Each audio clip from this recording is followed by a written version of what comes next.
You betrayed like a pro. I revenge better. I've always been a light sleeper. Maybe it's the mechanic in me. You learn to hear when something's wrong with an engine before it explodes.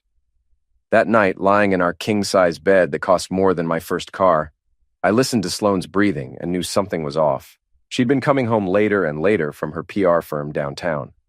Client dinners, she'd say, kissing my cheek with lips that tasted like expensive wine and lies. Tonight she'd stumbled in at 2:30, reeking of some cologne that definitely wasn't mine. My head was pounding. Stress headaches had become my constant companion since Sloane started her new job 6 months ago. I slipped out of bed, careful not to wake her, and padded to the bathroom for some Tylenol. The medicine cabinet was empty, except for her collection of anti-aging creams that cost more per ounce than gold. I remembered seeing a bottle of pain relievers in her purse downstairs. Sloane's designer handbag sat on the marble kitchen counter like a leather monument to excess. A $2,000 Hermes that she'd insisted was an investment piece. I unzipped it, fishing around for pills among the usual debris of receipts, lipsticks, and mints. My fingers closed around something unexpected, a small gift box wrapped in expensive paper with a silk ribbon. The tag read, "For my darling Sloane, to remember what you've been missing. Love, T.T. Not E for Eli, her husband of 8 years. I should have put it back. Should have walked away, taken some aspirin, and pretended I never saw it. But curiosity ended more than cats. It destroyed marriages too. Inside the box, nestled in tissue paper like some perverted jewelry, was a plaster cast, a detailed, anatomically correct mold of another man's Johnson. I stared at it for a long moment, my engineer's brain automatically cataloging details. Professional quality work, expensive kit, attention to detail that suggested this wasn't some drunken prank. The note underneath was worse. This will remind you of a real man, which you've never had. Can't wait for our weekend in the mountains. Trent. I knew that name. Trent Wallace, the tech CEO who'd been all over the local business pages lately. Young, rich, and apparently well-endowed enough to commission sculptures of his anatomy. I stood there in my boxers and old t-shirt, holding evidence of my wife's affair, and felt something cold settle in my chest. Not rage, not yet. Something calculating. My wedding ring caught the light from the under-cabinet LEDs. White gold, simple band, nothing flashy. Sloane had wanted me to upgrade to something more substantial when her career took off, but I'd refused. This ring had history. Almost without thinking, I slipped it off and tried it on the plaster cast. Perfect fit around the base, like it was made for it. I laughed. Actually laughed out loud in my empty kitchen at 3 a.m, holding my wedding ring on another man's molded member. The absurdity was too perfect. Carefully, I rewrapped the box with my ring still in place and put it back in Sloane's purse. Then I went upstairs, lay down next to my cheating wife, and waited for morning. Sleep didn't come. Instead, I listened to Sloane's peaceful breathing and planned. Sloane expected breakfast in bed on Saturdays. It was one of her little rituals, left over from when we were newlyweds, and I thought her demands were charming instead of entitled. She'd sleep until 10, then stretch like a cat and announce she was simply starving. The Saturday I was ready. I made her usual, Greek yogurt with organic berries, fresh squeezed orange juice, and coffee from beans that cost more per pound than most people spent on groceries in a week. I arranged it all on the silver tray her mother had given us, complete with cloth napkin and fresh flour in a bud vase. And the gift box, right there next to the coffee cup. "Good morning, beautiful," I said, setting the tray on her nightstand.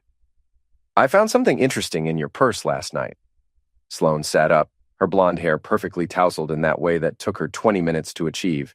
She wore a silk nightgown that probably cost more than most people's rent. Her eyes went to the box immediately.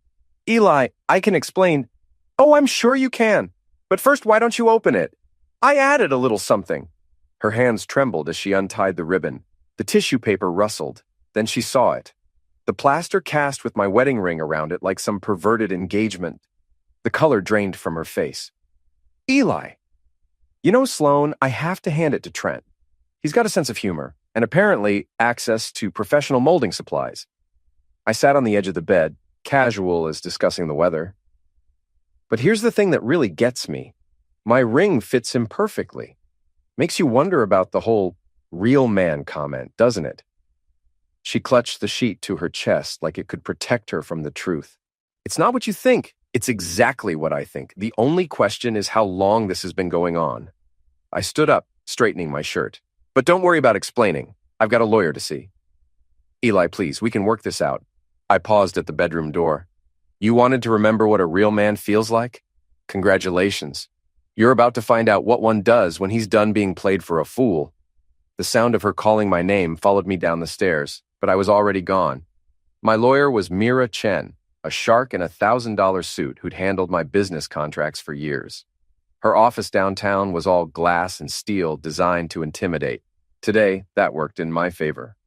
Jesus, Eli, she said, looking at the photos I'd taken of the gift box contents. She actually kept this? Apparently, Trent wanted her to have a souvenir. I leaned back in the leather chair across from her desk. What are my options? Mira's smile was predatory. In a no-fault state, adultery doesn't matter much for the divorce itself. But for asset division, public humiliation, oh, we can work with this. She pulled out a legal pad and started making notes. Tell me about your finances. Joint accounts, but I've been the primary earner until recently. The apartment's in both names, but I made the down payment from my business account before we married. Good. Business assets? Hammond Restoration is mine, established 3 years before we met. Classic cars, antique safes, specialty metal work. It's been doing well, better than her PR job until she got the promotion. Mira nodded, scribbling. We'll need to document everything. Bank records, credit cards, any evidence of her spending on this affair. Already on it. I slid a flash drive across her desk.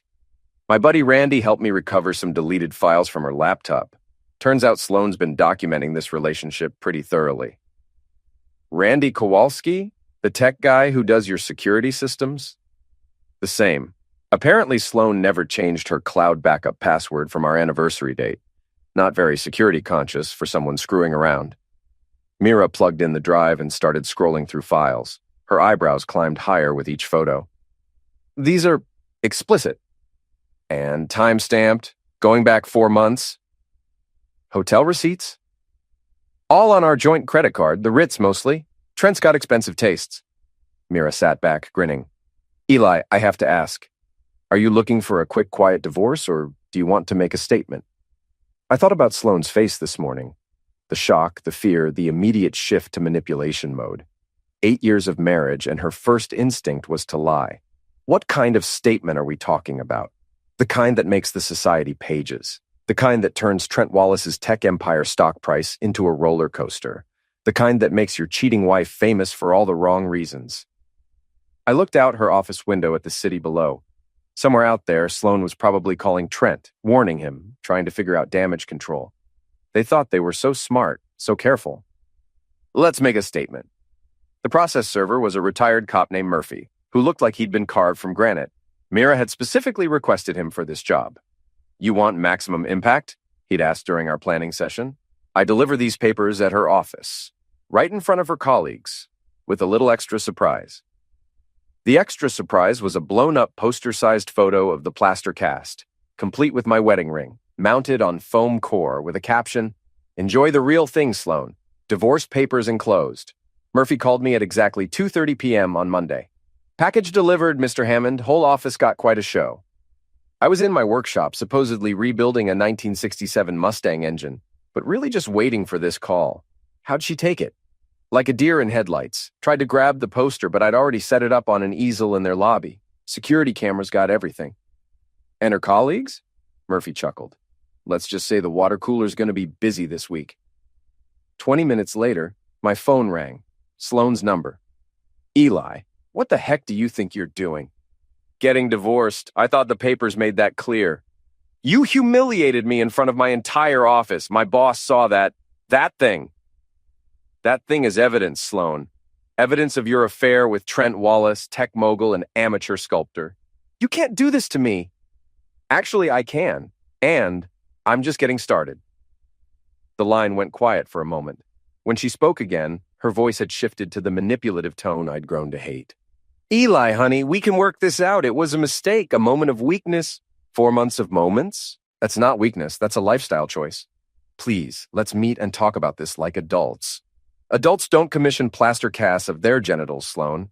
Adults don't cheat on their spouses and document it like a trophy collection.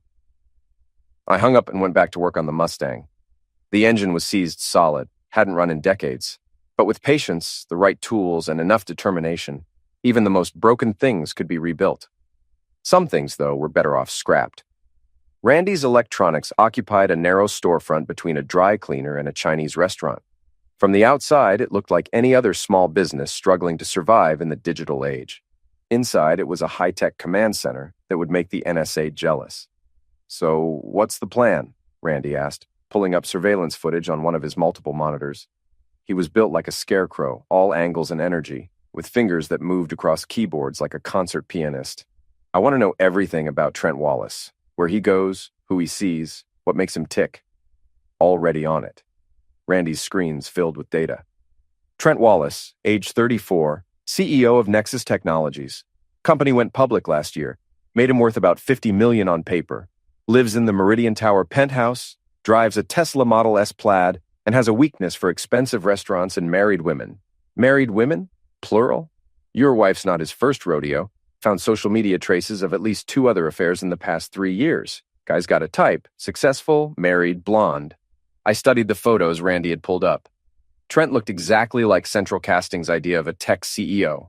Perfectly styled hair, designer casual clothes, the kind of confident smile that said he'd never been told no. What about security? Personal protection? Drives himself most places, but he's got a guy named Mikhail Petrov who handles special situations.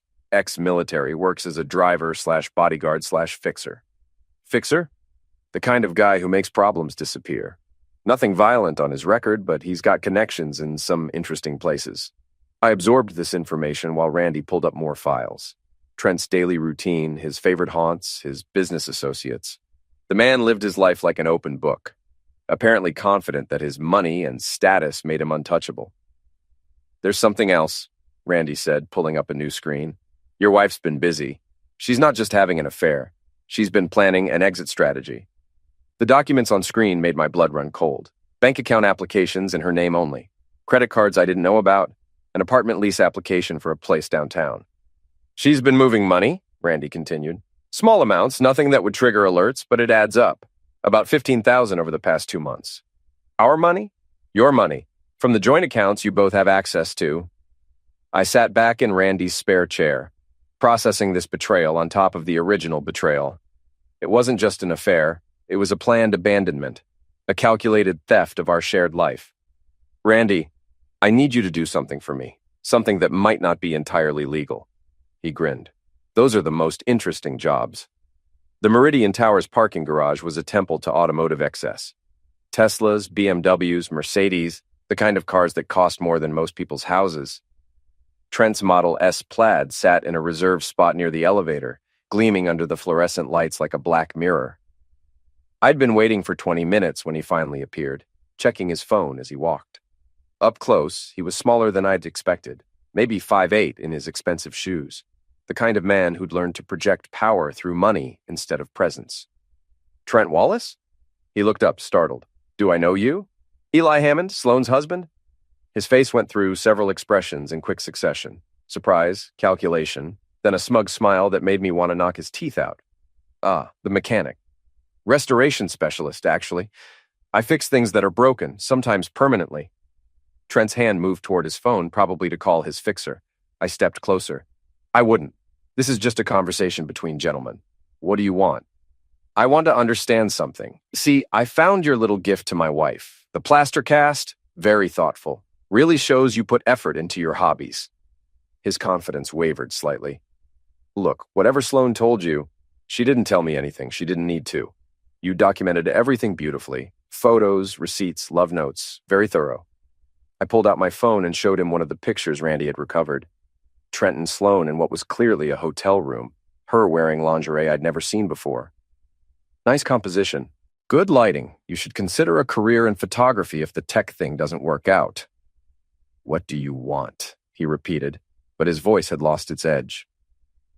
"I want you to understand something about consequences. See, you picked the wrong marriage to wreck. Most guys, they just file for divorce, split the assets, move on. But I'm not most guys." I walked around his car, running my finger along the pristine paint job. Beautiful machine. Carbon fiber body, ceramic brakes, 0 to 60 in under 2 seconds. Probably cost more than I make in a year. "Don't touch the car." Relax, I'm just admiring the craftsmanship. See, I appreciate quality work, which is why I'm curious about your plaster casting skills. That was professional grade work. Where'd you learn to do that? Trent's face flushed red. You're insane. Maybe, but I'm also very good at my job, and my job is fixing things that are broken. Sometimes that means restoration. Sometimes it means complete replacement. I pulled a small plastic bag from my pocket. Inside was a handful of metal shavings. Know what these are? Aluminum filings from a Tesla body panel? Amazing how much damage a few strategically placed scratches can do to a car's value. Of course, that would be vandalism. And I'm a law-abiding citizen. Are you threatening me? I'm educating you about consequences, about what happens when you mess with things that don't belong to you. The elevator dinged, and Mikhail stepped out. He was exactly what Randy had described, built like a linebacker with the kind of scars that came from professional violence. Problem, Mr. Wallace? No problem, I said before Trent could answer. Just having a friendly chat about hobbies, plaster casting, automotive restoration, that sort of thing. Mikhail's eyes narrowed, but I was already walking toward the stairwell. Nice meeting you, Trent. Give my regards to Sloan. The divorce papers hit Trent 3 days later, not as a defendant. I wasn't stupid enough to name him directly, but as a subpoena for documents related to gifts and financial support provided to Mrs. Hammond during the period of alleged adultery.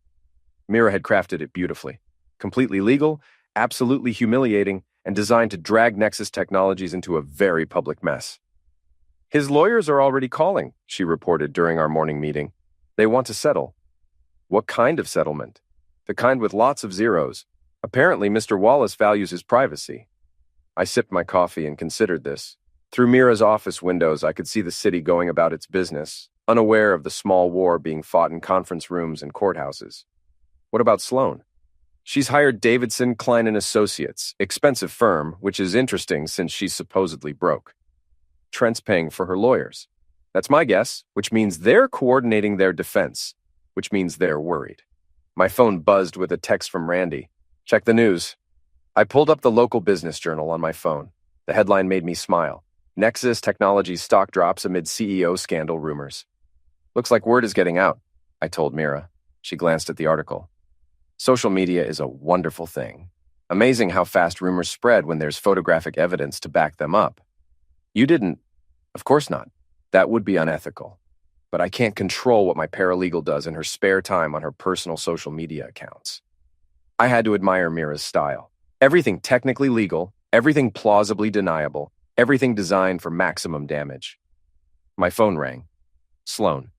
Eli, you have to stop this. Trent's company is being destroyed. That's unfortunate. Maybe he should have thought about that before he started collecting wives like trophies. This isn't just about him anymore. His employees, his investors. Innocent people are getting hurt.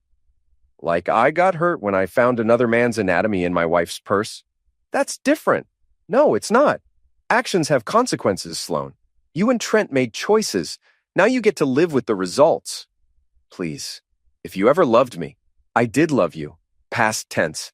That ended when you decided to document your affair like a teenager with her first boyfriend. I hung up and turned back to Mira. What's our next move? Her smile was sharp as a blade. We go public. The press conference was Mira's idea, but I had to admit it was brilliant. We held it on the courthouse steps with the city skyline as a backdrop. Local news crews, business reporters, even a few bloggers who specialized in tech industry gossip. Ladies and gentlemen, Mira began, my client, Eli Hammond, is here today to address the malicious rumors and character assassination attempts directed against him by certain parties who shall remain nameless. I stepped up to the microphone cluster, wearing my best suit and the kind of calm expression that came from knowing you held all the cards. 3 weeks ago, I discovered that my wife of 8 years was having an affair.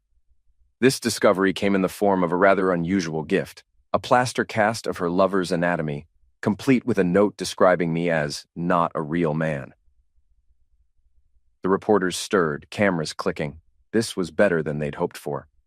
Now, I could have handled this quietly, filed for divorce, split the assets, moved on with my life. But when I discovered that this affair had been going on for months, that my wife had been systematically moving our joint assets into secret accounts, and that her lover was using his corporate resources to facilitate this relationship, I decided that sunlight was the best disinfectant. I pulled out a folder of documents. These are bank records, credit card statements, hotel receipts, and photographs, all obtained legally through the discovery process in my divorce proceedings. They document a pattern of financial infidelity that goes far beyond simple adultery. A reporter called out, "Mr. Hammond, are you naming Trent Wallace as your wife's lover?" "I'm not naming anyone. The documents speak for themselves, but I will say this. When a man uses his corporate credit cards to fund hotel rooms for extramarital affairs, when he uses company resources to pursue married women, when he attempts to intimidate and threaten the wrong spouse, that man has demonstrated a pattern of behavior that his shareholders and business partners should be aware of." More questions, more cameras. I answered them all calmly, sticking to facts, letting the evidence paint the picture. The coup de grace came when someone asked about the plaster cast. "I've donated it to the Museum of Broken Relationships in Los Angeles," I said, "along with my wedding ring, which fit it perfectly. I thought it was important to preserve this artifact of modern infidelity for future generations to study." The laughter from the press corps was audible. After the conference, Mira and I watched the coverage from her office. Every local station led with the story. Social media was exploding. Nexus Technologies' stock price was in freefall. "Think we've made our point?" Mira asked. "I think we're just getting started." The settlement offer came 48 hours later. Trent's lawyers, Sloane's lawyers, and a team of corporate attorneys I'd never heard of, all crowding into Mira's conference room like refugees from a sinking ship. The number on the paper made my eyes widen. 8 figures, with enough zeros to buy a small country. "Mr. Wallace is prepared to be very generous," said the lead corporate attorney, a woman who looked like she'd been carved from ice. "In exchange for a complete retraction of all statements, a confidentiality agreement, and the return of all photographic evidence." I pretended to consider this while Mira shuffled through the paperwork. The silence stretched until it became uncomfortable. "It's a generous offer," I said finally, "but it's missing something." "What's that?" "An apology?" The lawyers exchanged glances. "Mr. Hammond, my client is prepared to make a substantial financial gesture. I don't want his money. I want him to stand up in front of the cameras and apologize. To me, to his shareholders, to his employees, to everyone affected by his inability to keep his anatomy to himself. That's not going to happen. Then we don't have a deal." I stood up, Mira following my lead. "Gentlemen, ladies, it's been educational, but I'm not interested in hush money. I'm interested in justice." "Mr. Hammond," Sloane's lawyer spoke for the first time, "my client is prepared to waive all claims to marital assets in exchange for your discretion." I looked at him like he'd suggested I sell my mother. "Your client already waived her claims when she decided to document her affair in high definition.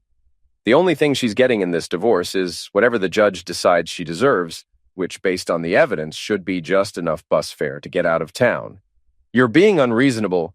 I'm being proportional. You want to see unreasonable? Keep pushing." We left them in the conference room, probably calling their clients to report that the crazy mechanic wasn't taking the deal. "You know they'll try other approaches," Mira warned as we walked to the elevator. "Let them. I've got more ammunition than they think." "What do you mean?" I smiled. "Randy's been busy." The final piece of evidence arrived on a Thursday morning, delivered by Randy himself with a grin that stretched from ear to ear. "Remember how I said Trent had a type? Married blondes?"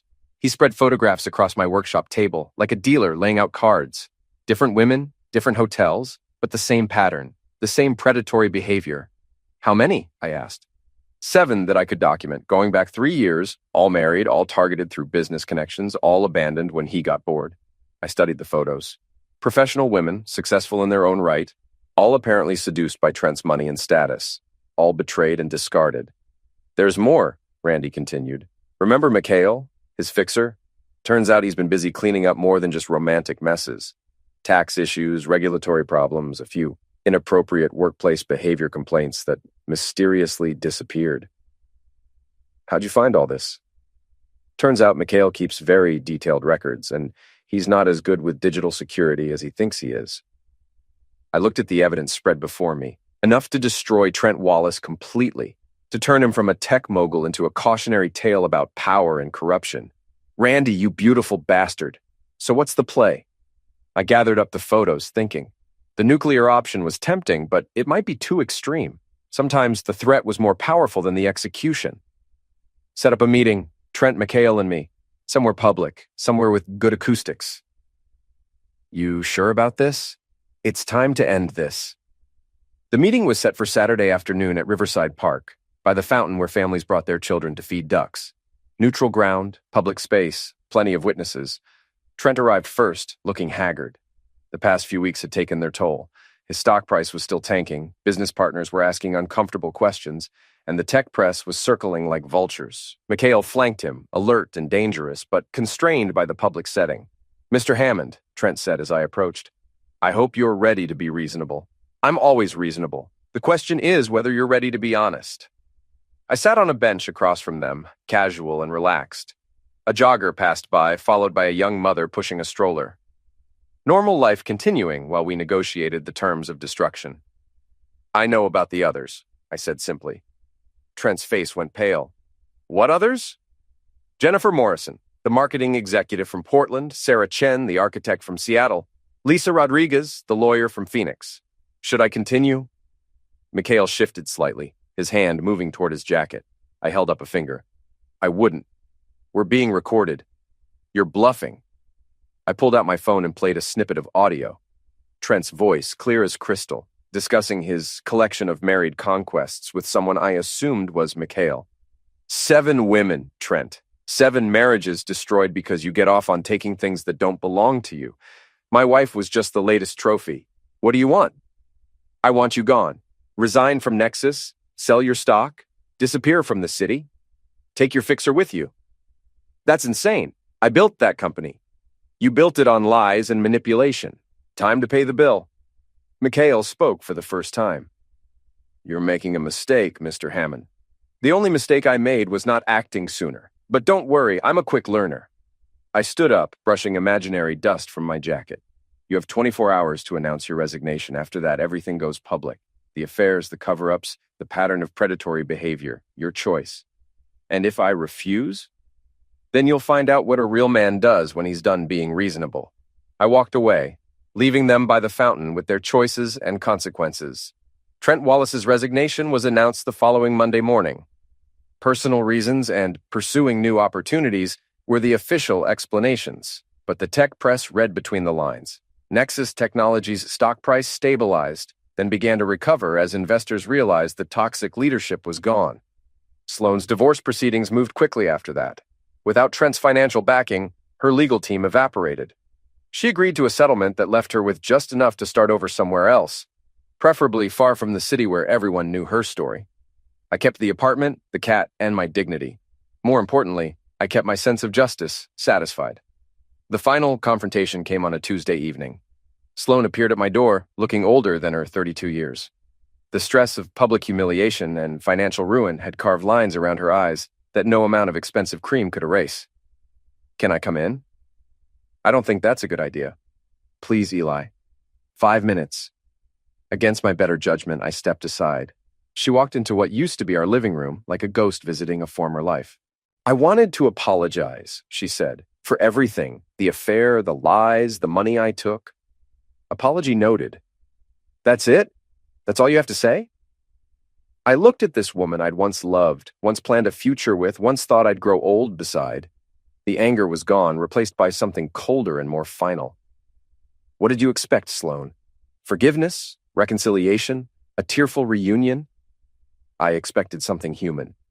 "You lost the right to my humanity when you decided to document your betrayal like a teenage diary, when you planned to steal our money and disappear, when you brought another man's anatomy into our home." She flinched. "It was a mistake. It was a choice, a series of choices made over months with full knowledge of the consequences. You gambled that I'd be too weak, too passive, too much of a not real man to fight back, and you proved me wrong. I proved that actions have consequences, that betrayal has a price, that some things, once broken, can't be fixed." She stood there for a moment longer, maybe hoping for some crack in my resolve, some sign of the man who used to bring her breakfast in bed and overlook her selfishness. "Goodbye, Eli. Goodbye, Sloane." She left, and I never saw her again. # epilogue. Justice served. 6 months later, I was back in my workshop, rebuilding a 1969 Camaro engine that had been sitting in a barn for 30 years. The work was methodical, satisfying, taking something broken and making it whole again. Randy stopped by with coffee and gossip. Heard from Mira lately? She sent me a Christmas card. Business is booming, apparently. Turns out, there are a lot of people who want justice instead of just legal resolution. And Trent? Moved to Silicon Valley. Started a new company, but the investors did their homework this time. He's got a very short leash and a lot of oversight. Think he learned his lesson? I torqued down a bolt, feeling the satisfying click of metal settling into place. Some people learn, others just get better at hiding. What about you? Any regrets? I considered this while wiping grease from my hands. Did I regret the public humiliation, the scorched earth approach, the complete destruction of my marriage and her career? Randy, you know what the difference is between restoration and revenge. What's that?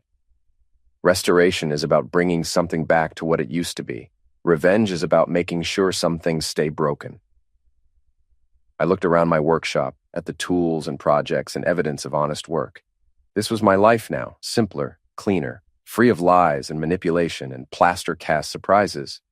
No regrets. The Camaro engine turned over on the first try, purring like a satisfied cat.